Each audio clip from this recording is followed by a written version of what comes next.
আমরা এখন শুনবো আগামী নির্বাচন নিয়ে প্রধান উপদেষ্টা ডক্টর মোহাম্মদ ইউনূস কিছু কথা বলেছেন। সুযোগটা কি? এটার নাম হলো নির্বাচন একটা অংশ, আরটা হলো গণভোট আরেকটা অংশ। দুটোই খুব গুরুত্বপূর্ণ। গণভোট কি?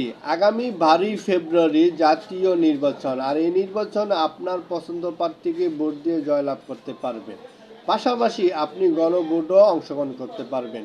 গণভোট কি? গণভোট হলো জুলাই সনদের পক্ষে থাকলে হা ভোট, জুলাই সনদের বিপক্ষে থাকলে না ভোট।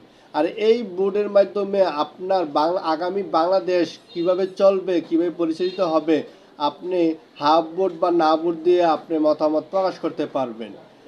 আমরা ডক্টর ইউনূসের নির্বাচন নিয়ে বাকি কথাগুলো শুনি। একটা 5 বছরের জন্য গুরুত্বপূর্ণ, যেটা হলো যারা সংসদের সদস্য হবেন তাদেরকে নির্বাচিত করেন। নানাজন প্রার্থী হবেন, তার মধ্যে একজন নির্বাচিত হবে, সেটা করেন। সেটা গুরুত্বপূর্ণ। সঠিক প্রার্থী যেন নির্বাচিত হয়, তার কোনো অসুবিধা না হয়, কোনো গোলযোগ না হয়, সুন্দরভাবে করে, সেটা খুব গুরুত্বপূর্ণ। তো আরেকটা গণভোট যেটা, সেটা 5 বছরের জন্য না, এটা 100 বছরের জন্য।